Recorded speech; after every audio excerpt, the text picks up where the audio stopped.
नर्मदे हर। ये देखिए सामने नर्मदा जी,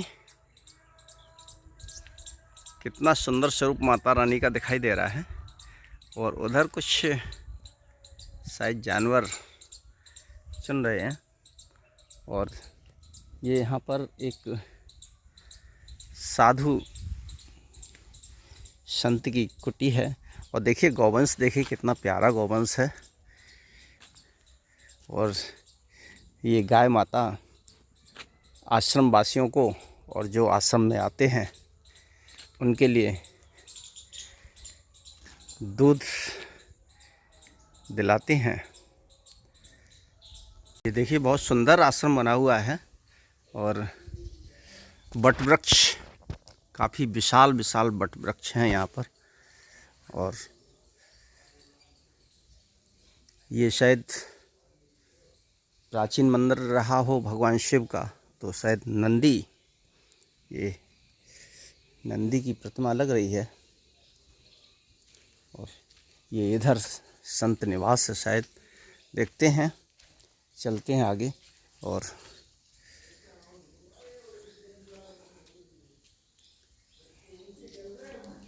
देखते हैं संत महात्मा से मुलाकात होती है, उनसे कुछ।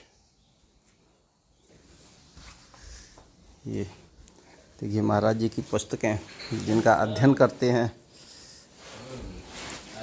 और काफ़ी पुराना आश्रम लग रहा है ये। पुराना है तो अभी नई बनी बिल्डिंग। अच्छा अच्छा। हनुमान जी के जो पुराने हैं नीचे गुफा में है।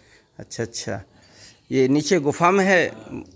अच्छा, काफ़ी, तभी उसकी ऊंचाई कम लग रही है। देखिए बिल्कुल जंगल में माँ नर्मदा जी के किनारे एक सुंदर सा आश्रम। यहाँ हनुमान जी की प्रतिमा है। बताते हैं ये नीचे थोड़ी सी है, तो इसीलिए इसका पटान कम दिखाई दे रहा है। तो अभी महाराज जी थोड़ा सा किसी कार्य में व्यस्त हैं, तो अभी 2 मिनट में महाराज जी सामने आते हैं, तो उनसे कुछ मुखारबिंद से जो भी मिलता है उसे ग्रहण करेंगे। ये देखिए इधर महाराज जी कुछ केले के पौधे भी लगाए हुए हैं, जिससे भक्तों को और भगवान के प्रसाद के रूप में केला भी मिल जाता है। ये बहुत सुंदर। नर्मदे हर। आइए, आज हम सीहोर डिस्ट्रिक्ट के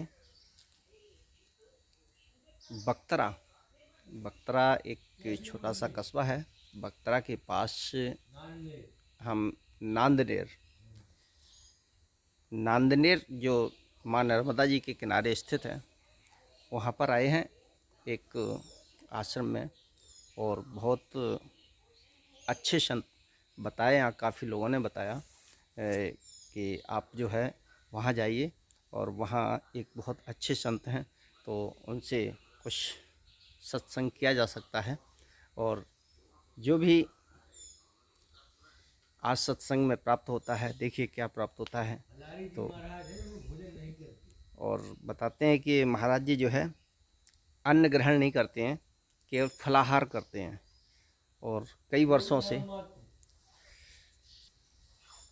अब समय का तो अनुमान नहीं, लेकिन लोग बताते हैं कि लगभग 20-22 साल से केवल फलाहार करते हैं, वो भी नाम मात्र के लिए। फलाहार का मतलब ये नहीं कि वो पेट भर के फलाहार भी ले लें, ऐसा भी नहीं करते हैं। तो आइए चलिए मिलते हैं संत भगवान से।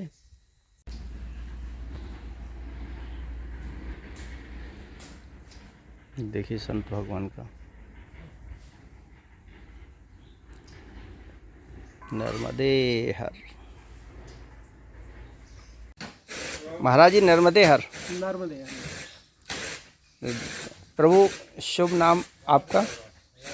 हमको श्री ब्रज बिहारी दास जी कहते हैं, फलाहारी जी भी कहते हैं। श्री ब्रज बिहारी दास जी। और क्षेत्र में आप फलाहारी, हाँ, फलाहारी करते हैं। फलाहारी बाबा के नाम से फेमस है। तो फलाहार में भगवान कितने समय से है ये? फलाहार हो गया हो करीब 22 वर्ष। 22 वर्ष से। तो अन्न नहीं बिल्कुल लेते हैं? अब जब अन्न ले लेंगे तो फिर फलाहार कैसे रह जाएगा। अच्छा, जैसे कुछ लोग ये सोचते हैं कल्पवास में मतलब ये छोड़ देते हैं या कुछ इस तरीके से करते ये तो हैं। अखंड व्रत है ना। अखंड व्रत है। तो प्रभु जहाँ हम बैठे हैं जिस जगह पर, जी जी। ये कौन सा घाट है नर्मदा जी का? देखें, ये इतिहास में आल्हा उदल का यहाँ ससुराल था, जिसको नैनागढ़ कहते हैं। अच्छा अच्छा। और नैनागढ़ से अपभ्रंश होकर नादनेर हो गया। नादरेर। अच्छा अच्छा, आला उदल की ससुराल है यहाँ पर। तब तो ये वैसे भी एक ऐतिहासिक नगर है। तो प्रभु आप संन्यास जीवन कितने समय से आपका? अब संन्यास जीवन एजुकेशन के बाद है। अच्छा अच्छा, तो लगभग आप मान लें 35 वर्ष का। लगभग 35 35 वर्ष हो गए संन्यास जीवन। तो प्रभु ऐसी क्या प्रेरणा हुई कि आपने स्टूडेंट लाइफ छोड़ करके और श्रीमान जी, किसी भूमि में जब बीज आप डाल देंगे जी तो समय पे तो अंकुरित होगा ही। जी जी ये एक जन्म से कोई साधु नहीं होता है, जी कई जन्मों के, अनंत जन्मों के उसकी भगवान की कृपा और उसकी भक्ति होती है। तो वो स्वाभाविक जो है, जी भगवान गीता जी में कह भी रहे हैं अर्जुन से जी कि वो स्वाभाविक फिर श्रीमंत के घर जन्म लेता है और अपने पिछले जी कर्मों के अनुसार संन्यास ले लेता है और भगवान के भजन में लग जाता है। लग जाता है।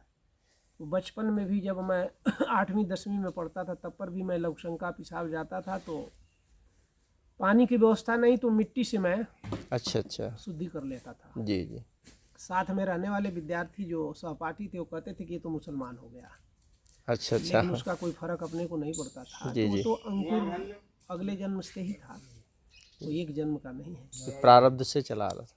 वो आता ही है। जी आप भी प्रारब्ध से ही खड़े हैं यहाँ, जी जी जी और ये वृक्ष भी प्रारब्ध से ही यहाँ खड़े हुए हैं, जी जी जी।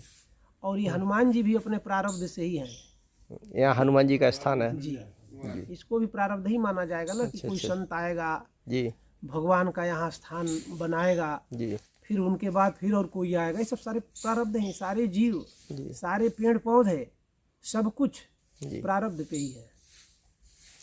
प्रभु कुछ नर्मदा जी के बारे में कुछ आप अपना अनुभव या कुछ ऐसा कुछ बता सकें कि जो देखें, नाम तो नर्मदा रखा गया है जी माता जी का, इतिहास में या आध्यात्मिक इतिहास या जो नर्मदा पुराण मान लीजिए या अन्य और पुराणों में माता जी का उल्लेख है। जी तो नर्मदा का अर्थ होता है जो नर के मद को मर्दन कर दे। नर के यानी नर के मद को मर्दन कर दे, यानी उसको अहंकार से दूर कर दे, अहंकार लेस भी उसके हृदय में न रहे। जी जी ये हुआ नर्मदा शब्द का अर्थ। जी दूसरे शब्दों में पूछेंगे तो नर्मदा जी, एक सेकंड जी। तो हाँ, नर्मदा जी का दूसरा अर्थ आप अगर लेंगे आध्यात्मिक, जी तो ये राम जी की भक्ति है। राम जी की भक्ति। अच्छा अच्छा। एक बार माता पार्वती जी ने भगवान शिव से पूछा कि राम जी की भक्ति होता क्या है। जी भगवान शिव ने मेकल पर्वत के उतंग शिखर पे बैठे हुए थे, जी और जब वो तपस्या में लीन हुए जी तो उनके तपस्या से एक भगवान की, उस जो भगवान राम जी का जो भक्ति कर रहे थे, वो भक्ति ही एक बूंद उनके गले से टपका, अच्छा और वही भक्ति आकर नर्मदा जी के स्वरूप में, जल के रूप में वो ब्रह्म का प्रवाहित हो गया, उस भक्ति का प्रवाहित हो गया। अच्छा अच्छा अच्छा। तो ये नर्मदा जी जो है राम जी की भक्ति है। शिव जी ने राम जी का भक्ति कर रहा था, और भक्ति काल में ही एक बूंद जो निकला, वो जीवन काल में ही जो एक भक्ति, तपस्या के समय जो भक्ति का एक बूंद जो निकला, वही जल के रूप में अच्छा अच्छा अच्छा अच्छा। ये अब आप कहेंगे कि कैसे इसको माना जाए, तो अब यहाँ से मानिए आप, मानस जी से लीजिए। जी राम जी भक्ति जहाँ सुरसरी धारा, जी तो अब आप माँ गंगा क्या है, तो माँ गंगा के लिए मानस जी में गोस्वामी तुलसीदास जी लिख रहे हैं कि गंग सकल मुद मंगल मूला, सब सुख करनी हरनी सब सूला। जी गंगा जी सारे मुद मंगलों का देने वाली है। जी तो मुद मंगल क्या है? मानव जीवन के लिए मुदमंगल है भगवान राम जी की भक्ति को प्राप्त करना या भगवान राम जी के चरणों को प्राप्त कर जाना। जी। तो माँ गंगा जी के किनारे रहना या माँ गंगा जी के किनारे रहकर भक्ति करने का तात्पर्य यही हुआ जीव का कि वो माता जी जो है भगवान के चरणों तक पहुंचा देती हैं। अब आ जाइए सरजू जी पर। जी। सरजू जी की भी मानस जी में पंक्ति आया है जी। कि जन्म भूमि मम पुरी सुहावन उत्तर दिशिबा सरजू पावन। पर ये बहती हैं तो करती कहाँ है कि जा मज्जनते बिनहि प्रयासा प्रभु समीप नर पावई भाषा।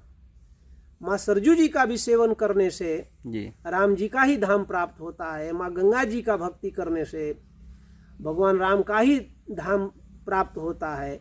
और यहाँ नर्मदा जी का भी भक्ति करने से राम जी का ही धाम प्राप्त होता है। मानस जी में फिर इनकी पंक्ति गोस्वामी जी दे रहे हैं कि शिवप्रिय में कल शैल सुतासी सकल सिद्धि सुख संपत्ति राशि। तो सिद्धि है क्या? जीव को अपने स्वरूप को प्राप्त कर लेना या भगवान राम के धाम को प्राप्त कर लेना या भगवान कृष्ण के गोलोक को प्राप्त कर लेना, यही उसका सिद्धि है जी। न कि इस जीव का सांसारिक किसी पदार्थ को पाना सिद्धि नहीं है। अगर संसार की पदार्थ को पाएगा तो फिर ये भवसागर में पड़ेगा, फिर ये बार बार जन्म लेगा, मृत्यु को प्राप्त होगा जी। तो सिद्धि यही है। तो जो सरजू जी ने दिया वही गंगा जी दी, और जो गंगा जी ने दी रही सरजू गंगा जो दे रही वही नर्मदा दे रही। तो राम जी की भक्ति, राम जी का धाम तभी प्राप्त होगा जब राम जी का भक्ति होगा। तो राम जी का भक्ति प्रदान कौन करता है? शिव जी। शिव जी। राम भक्ति आपको चाहिए तो शिव जी का आराधना करना पड़ेगा जी। तो ये शिव जी की साक्षात भक्ति स्वरूपा जल के रूप में प्रवाहित हो रही हैं, जो इनका सेवन करने से महापुरुष या साधु संत या साधक या गृहस्थ भी भगवान राम के धाम का अधिकारी होते हैं शिव जी की कृपा से, नर्मदा जी। महाराज ये तो नर्मदा जी के बारे में था। थोड़ा जीवन का लक्ष्य क्या होना चाहिए? मनुष्य मात्र नहीं, जीव मात्र का यही लक्ष्य है जी कि भगवान की प्राप्ति। कहीं भी आप जाएंगे, किसी शास्त्र को पढ़ेंगे, किसी महापुरुष के नज़दीक अगर आप जाएंगे जी तो बस यही आपको मिलेगा। या भजन में भी जब आएंगे, भजन का मतलब ये कि जैसे हम सांसारिक शिक्षा लेते हैं, प्राइमरी में जाते हैं जी जी, तो प्राइमरी से फिर हम मिडिल में जाते हैं, फिर हम जो है कि हाई स्कूल में, फिर इंटर में जाते हैं, बीए करते हैं। जी जी। हमारा लक्ष्य यही होता है। इससे सारे नीचे जो भी हम क्लास कर रहे हैं, इसमें हमारे 12 विषय होते हैं, 6 होते हैं, फिर 2 हो जाते हैं, 4 हो जाते हैं, 2 हो जाते हैं। ऐसे हमारा लक्ष्य एक ही रहता है कि एमए में जाकर मैं एक ही विषय को पढ़ता हूँ और फिर उसी विषय से मैं रिसर्च करता हूँ जी। तो यानी जैसे प्राइमरी का लक्ष्य हुआ एमए तक पहुँचाना, उसी तरह इस मनुष्य जीवन का भी लक्ष्य भगवान को प्राप्त करना। इसके अलावा दूसरा कोई इसका लक्ष्य ही नहीं। तो ये कैसे प्राप्त किया जाए भगवान? हम लोग तो यहाँ आकर के भटक जाते हैं, इधर उधर अपने कामों में लगे जाते हैं। भगवान, बात तो आपकी सही है जी, पर इसका मार्ग यही महापुरुषों ने दिया कि प्रथम भगति संतन कर संगा जी। तो आप साधु माने क्या? साधु माने ये कि जिनका विचार, जिनका खान पान, जिनका रहन सहन सात्विक हो जी, उनका साथ जब करेंगे तो स्वाभाविक आपका क्लास प्रारंभ हो जाएगा और धीरे धीरे अपने लक्ष्य की तरफ आप पहुंचने लगेंगे जी। यही इसका मार्ग है। अच्छा जी।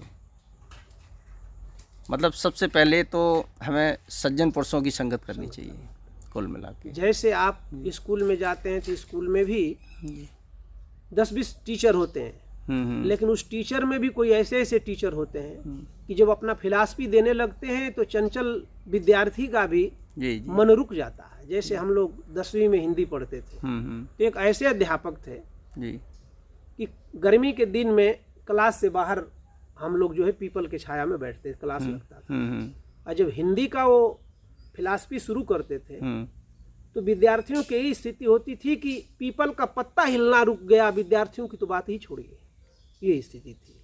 अच्छा। तो उनसे हम लोगों ने कुछ पाया जो उसका उपयोग हम लोग कर रहे हैं। या हिंदी शास्त्र भी पढ़ाया जाता है या कुछ भी महापुरुष कहते हैं तो वो महापुरुषों का, वो अध्यापकों का या वो गुरुओं का देन है, जिस बात को हम लोग तत्काल ही पकड़ लेते हैं। तो इस तरह कहीं भी महापुरुष का जब संग करेंगे, चाहे संसारिक हो या आध्यात्मिक हो, जी रह गया सवाल ये कि पुष्प तो सुगंध ही देगा, दुर्गंध तो देगा नहीं। जी तो जो महापुरुष हैं, चाहे गृहस्थ आश्रम में हो और चाहे संन्यास आश्रम में हो, वो जहाँ रहेंगे वहाँ सुगंध ही देंगे। और उन सुगंध वाले महापुरुषों के नजदीक जब ये जीव जाता है तो स्वाभाविक इसके परमाणु उनके परमाणु से प्रभावित होते हैं जी और धीरे धीरे अपने लक्ष्य की तरफ चलने लगता है, जिसको भगवान गीता जी में भी संकेत कर रहे हैं। प्रभु, आपका जैसे 35 वर्षों का संन्यास जीवन रहा है, तो इन 35 वर्षों का कुछ ऐसा अनुभव जो आप हमारे दर्शकों के साथ साझा करना चाहते हो? अनुभव क्या कहे भगवान, अनुभव तो यही है कि जैसे किसी को प्रचंड भूख लगा हो और जब वो भोजन पा जाता है जी तो भोजन करते करते जब उसके अंदर से ढकार आ जाता है, वो बोलता है कि बहु जी। तो अब इनको बताने की और आपको बताने की जरूरत नहीं है कि उनका पेट भर गया। स्वाभाविक सब लोग जानते हैं इनका पेट भर गया। अनुभव यही है कि परमात्मा को छोड़कर इस ब्रह्मांड में दूसरा कुछ नहीं है। और भगवान को छोड़कर जैसे एक व्यसनी होता है कि किसी व्यसन का आदी हो जाता है जब, तो वो मरते दम तक उसको छोड़ता नहीं है। तो भगवान की कृपा यही है साधक के ऊपर, वो किसी भी परिस्थिति में भगवान का चरण छोड़ना नहीं चाहता। अगर भगवान से थोड़ा सा भी दूर होना पड़ता है तो जैसे लगता है कि मैं किसी तरह अपने प्राण को त्याग दूं। एक बेचैनी सी होने लगती है। ये जीवन की उपलब्धि है कि भगवान एक क्षण भी अपने चरण से दूर होना नहीं देना चाहते। जी। जैसे कि प्रभु, काफ़ी लोगों के मुंह से हमने सुना था कि जो व्यक्ति नर्मदा जी की परिक्रमा करते हैं अथवा उनके सानिध्य में रहते भी हैं, तो माँ नर्मदा जी उन्हें एक बार दर्शन अवश्य देती हैं। एक बार का तो 1000 बार दर्शन है। साक्षात रूप में, साक्षात रूप में, एक नहीं 1000 बार दर्शन है। आपका कोई अनुभव? अब ये सब सारी अनुभव चैनल पे कहने वाली बात नहीं है। ये सब आध्यात्मिक बातें हैं। जी जी। आपने कहा तो मैंने बताया जी कि जब उन्हीं के पास है तो क्या अनुभव की बात है, तरह तरह की अनुभव है। हाँ, जैसे लोग परिक्रमावासी बताते हैं कि माँ ने ऐसी जगह जहाँ निर्जन स्थान कोई नहीं हो सकता है और वहाँ की मदद की, रास्ता भी बताया। हाँ, तो ऐसा मतलब काफ़ी लोगों का अनुभव रहा। हम लोग ही परिक्रमा में एक बार जाकर झाड़ी में पहाड़ के ऊपर फंस गए। अच्छा अच्छा। और शाम होने वाला था जी। और वहाँ से अभी झाड़ी से निकलने का दूरी 12 किलोमीटर का था जी। और शाम हो गया है जी। और हम लोग पर्वत के उतंग शिखर पे 2 मूर्ति थे, जाकर बैठे हुए थे जी। अब वहाँ से जब हम लोग चले तो कोई रास्ता नहीं था, किसी प्रकार का कोई रास्ता। वहाँ से जाने को तो हम लोग पहुँच गए किसी तरह, जी जी। लेकिन कोई रास्ता नहीं था जी। पर अब माता जी को ही स्मरण किया गया तो ऐसे पता चला कि कुछ ही क्षण में हम लोग झाड़ी के बाहर हो गए। कुछ ही क्षणों में? हाँ, झाड़ी के बाहर हो गए हम लोग। फिर वहाँ जाते ही तुरंत एक आश्रम था जी। जिस आश्रम पे हम लोग पहुँचे तो हम लोग को खिचड़ी आदि वगैरह बना के वो जी जी दिए, इसलिए कि झाड़ी में कुछ खाने पीने को भी नहीं मिलता या 2-4 घर जाकर आप मांगेंगे, कुल भील है तो ज्वार और बाजरा का आटा देते हो, एक घर से इतना ही आटा मिलेगा।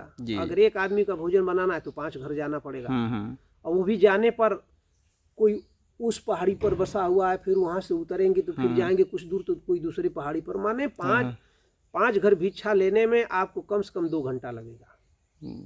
कई पहाड़ियाँ चढ़नी उतरनी पड़ेंगी जी। बहुत जटिल जीवन है। हाँ, एक मूर्ति का भोजन का आटा मिलेगा। अच्छा अच्छा। तो ये स्थिति है। अनुभव क्या?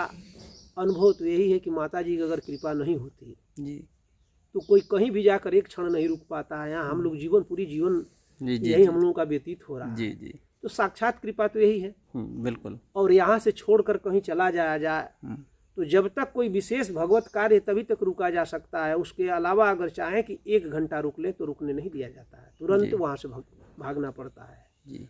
और उच्चाटन हो जाएगा और वहाँ से चल देने के बाद आप चाहे जिस साधन पे हो, चाहे अपने साधन पे हो या बस में ट्रेन में, बस ट्रेन में ही भजन होने लगता है जी, चलते ही जी। तो इससे बड़ी उपलब्धि क्या चाहिए जी। बहुत अच्छा लगा प्रभु आपसे मिल करके जी। और काफ़ी कुछ आपने नर्मदा जी के बारे में भी बताया, हमारे दर्शकों के लिए काफ़ी अच्छा रहेगा जी। भगवान तो अब हम इन्हीं शब्दों के साथ आपसे विदा लेंगे। नर्मदे हर। नर्मदे हर।